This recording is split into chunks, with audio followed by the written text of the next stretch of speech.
தொடர்ந்து நம்ம ஈரானுடைய நிலவரங்களை பார்த்துட்டு இருக்கோம். இப்ப வந்திருக்கக்கூடிய சில முக்கியமான தகவலை ஒரு தொகுப்பாக பார்க்கலாம். முதல் விஷயமாக டெஹ்ரான்ல பாத்தீங்கன்னா 50,000 வீடுகள் பாத்தீங்கன்னா பொதுமக்களுக்கு கட்டி கொடுத்திருக்காங்க. எவ்வளவு பெரிய விஷயம் தெரிஞ்சுக்கோங்க. ஏன்னா போர் இன்னும் நடந்துட்டு இருக்கு, முடியவே இல்லை. இன்னும் தாக்குதல் நடந்துபட்டு இருக்கக்கூடிய நேரத்துல கூட 50,000 வீடுகளை கவர்மெண்டே சரி செய்து கொடுத்திருக்காங்கன்னா இது ஒரு பெரிய விஷயமாக பார்க்கப்படுது. இன்னும் அவர்கள் எவ்வளவு பவர்ஃபுல்லா இருக்காங்க அப்படிங்கறத காமிச்சிருக்காங்க. மறுபக்கம் போர் இப்ப எந்த நிலைமையில போயிட்டு இருக்குன்னு பார்த்தா அமெரிக்கா மறுபடியும் வார்னிங் கொடுத்துட்டே இருக்கிறாங்க. அதுல முக்கியமாக இன்னைக்கு ராத்திரி ஒரு பெரும் தாக்குதலை முன்னெடுக்க போவதாக சொல்லியிருக்காங்க. என்ன வார்ன் பண்ணிருக்காங்கன்னு பார்த்தா ஏற்கனவே அவங்களுடைய புசீர் அணுமின் நிலையமாகட்டும், அதுக்கப்புறம் பாத்தீங்கன்னா பல இடங்கள்ல தாக்குதல் நடத்தினாலும் கூட அந்த அணுமின் நிலையங்கள்லாம் அடியில தான் செயல்பட்டு இருக்கோ தவிர மேல இல்ல, எல்லாமே பங்கர்ல தான் இருக்கு. அதனால அணு ஆயுதங்களுக்கோ இல்ல யுரேனியம்க்கோ எந்த ஒரு பாதிப்பும் ஏற்படல அப்படின்னு தான் தகவல் வந்துட்டு இருக்கு. அதே சமயம் இப்ப என்ன சொல்றாங்கன்னா இவங்களுக்கு ஒரு சேட்டலைட் இமேஜ் கிடைச்சிருக்காமா. அது என்ன இமேஜ்னு பார்க்கும்போது இவங்க இடத்த மாத்திருக்காங்க. வேற மலை சார்ந்த பகுதியில என்ன பண்ணிருக்காங்க, இப்ப யுரேனியம் என்ரிச் பண்ண ஆரம்பிச்சிட்டாங்கன்னு எங்களுக்கு தகவல் வந்துருச்சு. அங்க அணு ஆயுதத்தை உற்பத்தி பண்றாங்கிறதுனால நாங்க அந்த இடத்த தாக்க போறோம்னு சொல்லிட்டு இன்னைக்கு அறிவிச்சிருக்காங்க. ஆக்சுவலா இவங்க எவ்வளவு தாக்குதல் நடத்தினாலும் மேல மட்டும் தான் அட்டாக் பண்ணுவாங்க, உள்ள ஒன்னும் அட்டாக் பண்ண முடியாது. ஆனா மேல அட்டாக் பண்ணாவே அது ஃபுல்லா க்ளோஸ் ஆயிரும். க்ளோஸ் ஆனதுக்கு பிறகு உள்ள இருக்கிறது எடுக்கிறதுக்கு ரொம்ப நாள் ஆகும். அதனால பாத்தீங்கன்னா டிலே ஆகும். அதனால அந்த அட்டாக் செய்ய போவதாக சொல்லியிருக்காங்க. அதுக்கு B2 பாம்பர் ரெடியா இருக்குதாமா. அது இல்லாம பாத்தீங்கன்னா ஃபியூவல் நிரப்பக்கூடிய விமானங்கள்லாம் இப்ப 15 விமானங்கள் வந்துட்டு போயிட்டு இருக்கு.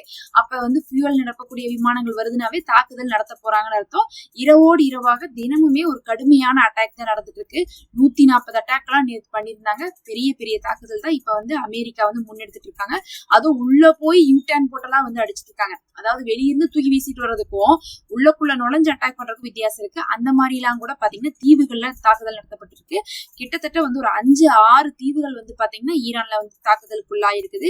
அதுல பாத்தீங்கன்னா குஷம் தீவு ஆகட்டும், அதுக்கப்புறம் கார்க் தீவு, இன்னும் அபு மூசா, இன்னும் நிறைய இடத்துல பாத்தீங்கன்னா என்ன இருக்கு, தொடர்ச்சியாக தாக்குதல் நடந்து கொண்டுதான் இருக்கு. தீவுகள் குறித்து வைக்கப்படுது முக்கியமா.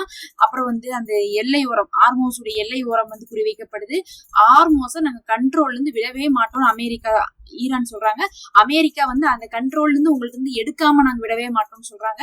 பத்தாவதுக்கு ஆர்மோஸ்ல யாரும் எங்க பர்மிஷன் இல்லாம போகாதீங்கன்னு ஈரான் அறிவிச்சா எல்லாம் போலாம், ஒன்னும் பிரச்சனை இல்லை, அது சர்வதேச பகுதி தான் சொல்லிட்டு அமெரிக்கா அறிவிச்சிட்டு இருக்காங்க.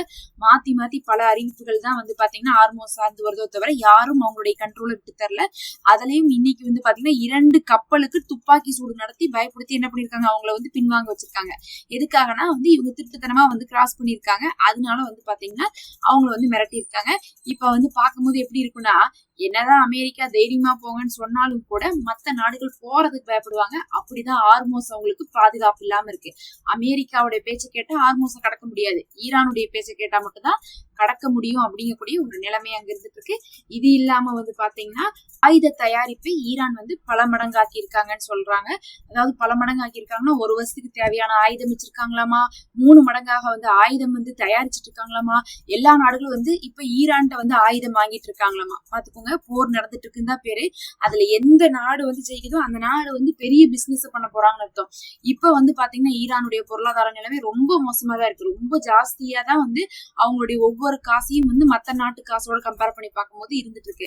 இப்போ ஒரு நமக்குலாம் பாத்தீங்கன்னா ஒரு $90-95 தான் இருக்குது. அமெரிக்காவுடைய காசு நம்மளுடைய இது, அதாவது $1 இங்க 95 ரூபான்னு வச்சுக்கோங்க.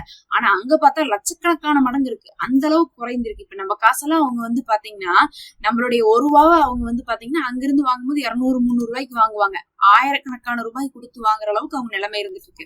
அந்த அளவுக்கு பொருளாதாரத்துல பின்தங்கப்பட்டாலும் இப்ப ஆயுத பிசினஸ் வரும்போதோ இன்னொரு பக்கம் ஆர்மோஸ்ல இருந்து காசு வரும்போதோ அதை அவங்க டேலி பண்ணிடுவாங்க. அததான் யோசிச்சு இந்த போரவே நடத்திட்டு இருக்காங்க. ஆயுத பிசினஸ் பாத்தீங்கன்னா இப்ப அவங்களுக்கு சூடு பிடிக்க ஆரம்பிச்சிருச்சு. அது இல்லாம பார்த்தா ரஷ்யாவையும் சைனாவையும் ஈரான் பிரிச்சிட்டோம்னா அவங்களுக்கு என்ன ஆகாது, ஆயுத பிசினஸ் குறைஞ்சிரும்னு நினைச்சாங்க. அதெல்லாம் பிரிக்க முடியாம என்ன இருக்கு, மறுபடியும் தண்டவாளங்கள் எல்லாம் சரி செய்யப்பட்டு இப்ப ரஷ்யாவுக்கும் ஈரானுக்கும் சைனாவுக்கும் ஈரானுக்கும் நடுவில் தொடர்புகள் தரைவழியாகவும் இருந்துட்டு தான் இருக்குது.